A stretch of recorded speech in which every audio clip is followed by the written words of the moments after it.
ఎడతెరిపి లేకుండా కురుస్తున్న వర్షాలతో కేరళ వణికిపోతుంది. పలు ప్రాంతాల్లో వరదలు ముంచెత్తుతున్నాయి.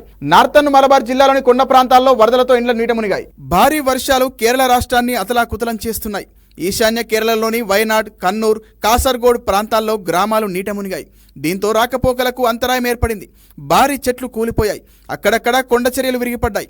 వరదల కారణంగా భారీగా ఆస్తి నష్టం జరిగినట్లు తెలుస్తోంది. దీంతో కేరళకు రెడ్ అలర్ట్ జారీ చేసింది వాతావరణ శాఖ. వర్షాల నేపథ్యంలో ప్రభుత్వం ఇవాళ విద్యాసంస్థలన్నింటికీ సెలవు ప్రకటించింది. వర్ష ప్రభావం ఎక్కువగా ఉన్న మలప్పురం, ఇడుక్కి జిల్లాల్లోని అరికోడ్, కొండొట్టిలో సెలవులు ప్రకటించారు. భారీ వర్షాల కారణంగా పాఠశాల బస్సు కాలువలోకి బోల్తా పడింది. అయితే విద్యార్థులకు ఎటువంటి ప్రమాదం జరగలేదని అందరూ క్షేమంగా ఉన్నారన్నారు. పాలక్కడ్ జిల్లాలో వర్షాల కారణంగా 13 ఇళ్లు పూర్తిగా ధ్వంసం కాగా 242 ఇళ్లు పాక్షికంగా దెబ్బతిన్నాయి. ఉత్తర కేరళలోని కొన్ని ప్రాంతాల్లో భారీ ఆస్తి నష్టం జరిగినట్లు అధికారులు చెబుతున్నారు.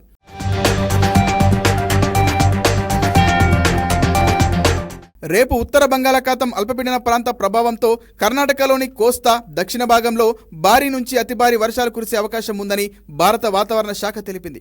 దక్షిణ కన్నడ, ఉడిపి, ఉత్తర కన్నడ, దక్షిణ ఇంటీరియర్ కర్ణాటకలో ఇవాళ రేపు భారీ నుంచి అతి భారీ వర్షాలున్నాయని రెడ్ అలర్ట్ జారీ చేసింది ఐఎండీ. మరోవైపు కోస్తా, పశ్చిమ ఘాట్ ప్రాంతాల్లో వరద హెచ్చరికలు జారీ చేశారు అధికారులు. గత 2 రోజులుగా ఈ ప్రాంతాల్లో విస్తారంగా వర్షాలు కురుస్తుండటంతో కోస్తా, పశ్చిమ కనుమల్లో వరదలు సంభవించే అవకాశం ఉందని ఐఎండీ హెచ్చరించింది.